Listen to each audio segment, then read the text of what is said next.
tarde a todos. Estamos aqui mais uma vez falar sobre a filosofia brasileira.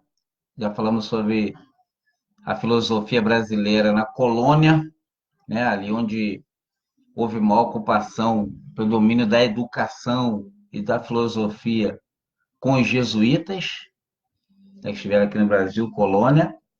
Falamos no vídeo anterior do Brasil Império, aonde os jesuítas são expulsos, né, do Brasil e passa a maioria, pelo menos mais de 90% dessa educação e desse ensino filosófico aos maçons. E agora na filosofia brasileira da República, também conhecida como República dos Bacharéis, né? Tivemos aí a Velha República e até 1930, e daí em diante a coisa não mudou muito, mas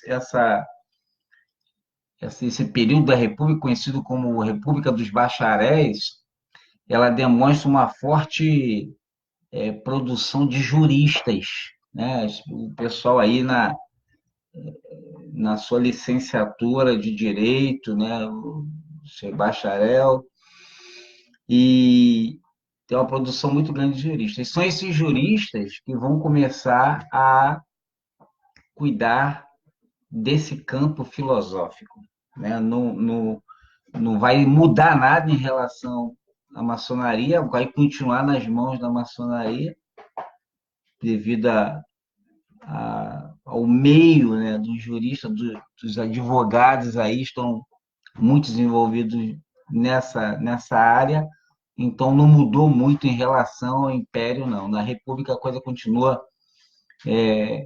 nas mãos deles. Então aí nós temos alguns juristas, tais como Pontes de Miranda, que é positivista, Raimundo de Farias Brito, né, e o Jackson de Figueiredo, que é da metafísica. E em 1908, né, surge a Faculdade de São Bento, em São Paulo, né, a primeira aí, ensino superior de filosofia. E aí vão estar os acadêmicos, né, da filosofia ensinando a filosofia na Faculdade de São Bento, em São Paulo.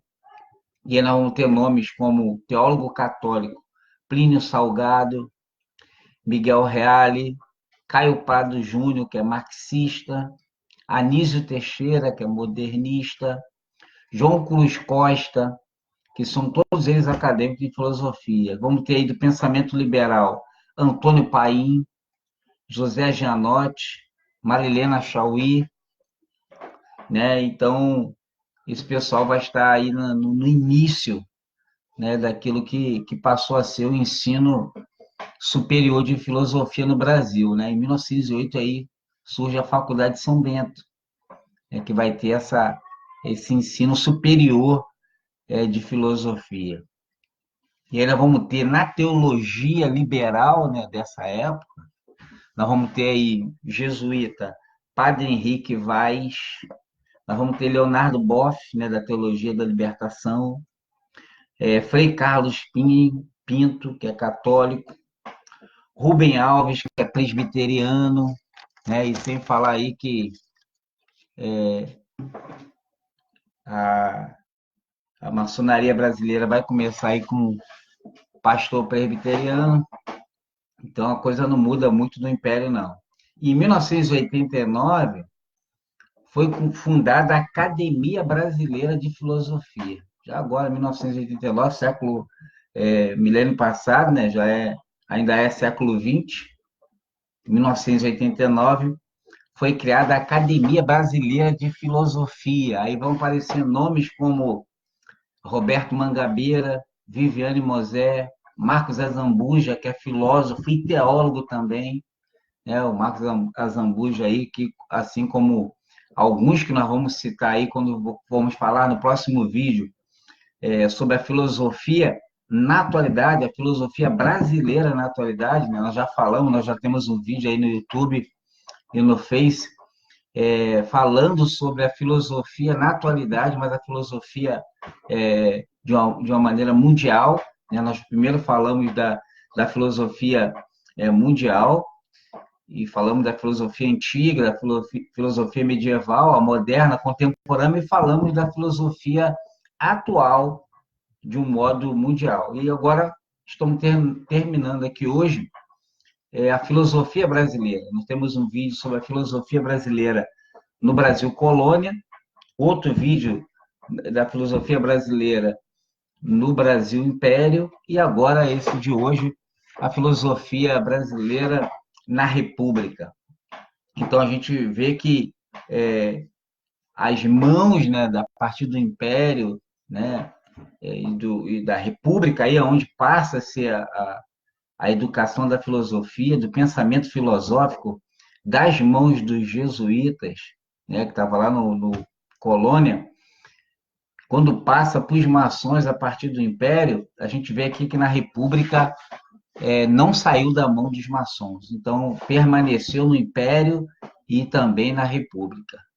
E vamos aí, então, no próximo vídeo falar sobre a filosofia brasileira na atualidade. Como é que está hoje a situação, né? A gente viu que depois do Brasil colônia, a filosofia fez como aconteceu na Idade Moderna, soltou as mãos da teologia.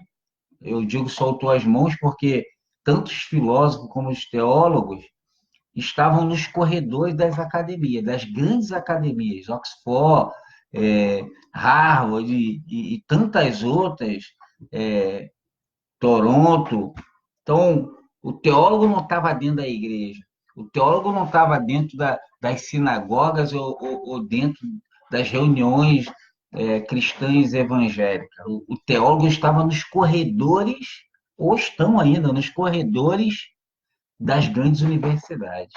Então, não havia motivo para que a filosofia soltasse a mão da teologia, coisa que a teologia jamais faria com a filosofia, né? Como eu já citei várias vezes aqui em quase todos os vídeos, o grande filósofo, considerado um dos homens mais sábios do mundo, já em 900 antes de Cristo, Salomão, né, quando nem existia o termo filosofia, quando nem existia ainda a filosofia antiga de Tales de Mileto, né, Salomão aí na Bíblia já dizia: chama a sabedoria tua irmã e a prudência tua parenta. Então, mais do que um amigo da sabedoria, um parente da sabedoria, né? O desejo por abraçar a filosofia. Salomão já trazia isso quando lemos aí, inclusive na Bíblia, os Provérbios de Salomão. Então, a teologia nunca soltaria, nunca soltou a mão da filosofia, mas a filosofia tem feito isso, e eu acho que a saída é esse retorno da filosofia de mãos dadas com a teologia. Então, até o próximo vídeo, nós vamos falar sobre a filosofia brasileira na atualidade. Como é que está, ou que caminhos podemos traçar aí entre filosofia e teologia, principalmente a teologia de vida. Abraço aí, Daniel Nogueira, que entrou aí, grande amigo, irmão. Um abraço e que Deus abençoe a todos.